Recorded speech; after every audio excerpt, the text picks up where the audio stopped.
ग्रहण किया है। जो पति होता है ऐसे होता है, पति का हाथ नीचे होता है और पत्नी का हाथ ऊपर, उसे पाणी ग्रहण संस्कार कहते हैं विवाह को।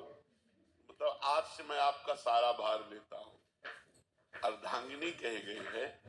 तो यदि पत्नी जब तक व्रत संयम नियम आदि कर रही है और पति मनमानी आचरण कर रहा है तो पति की दुर्गति होगी और पत्नी को परम कल्याण होगा। और पत्नी यदि केवल अपने पति में आसक्त है, पति की आज्ञा का पालन करती है, पति की सेवा में रहती है और कोई तप भजन नहीं है और पति उसका भजनानंदी है तो उसका कल्याण हो जाएगा, पत्नी का कल्याण हो जाएगा पति उपासना मात्र से।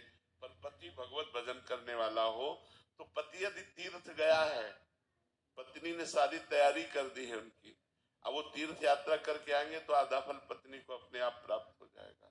लेकिन पत्नी यदि तीर्थ गई है और पति विषयी है तो कुछ नहीं प्राप्त होने वाला है। पति ऐसे है, ये धर्म शास्त्रों का निर्णय है। पत्नी को ज्यादा फायदा है महाराज, तो उसने अपना जीवन दे दिया ना आपको। आप उसके घर जाते हैं क्या? वो आपके घर आती है अपने परिवार को छोड़ करके और अपना पूरा जीवन दे दिया, तन मन प्राण सर्वस्व समर्पित करके आपकी सुख के लिए लग गई। तो आप ही पाणी ग्रहण के सारा भार आपको निर्वाह करना पड़ेगा। इसलिए दोनों में से कोई एक भी अगर लग जाता है अध्यात्म मार्ग में तो बहुत बार देखा गया है, तो मतलब वो दूसरा जो दूसरे भाव वाला होता है, पति अगर लगा है तो पत्नी भी उस मार्ग पे चलना शुरू कर देती है, पत्नी लगी है तो पति भी, ये बहुत बार देखा है। हाँ, संघ का तो प्रभाव पड़ता ही है, पर कभी कभी विपरीत भी होते हैं। कई ऐसे भक्त आए हैं जो बताया, मतलब उनकी स्त्री स्वरूप में वो भक्त हैं, तो उन्होंने बताया कि हमारे सास ससुर और पति सब मांस खाते हैं। अब वो वैष्णव है तो बहुत समस्या आती है महाराज जी कैसे। तो ऐसे परिवार भी मिल जाते हैं जो भक्ति रहित होते हैं और बिटिया भक्ति वाली होती है, तो वहां उसको बड़ी समस्याएं होती है।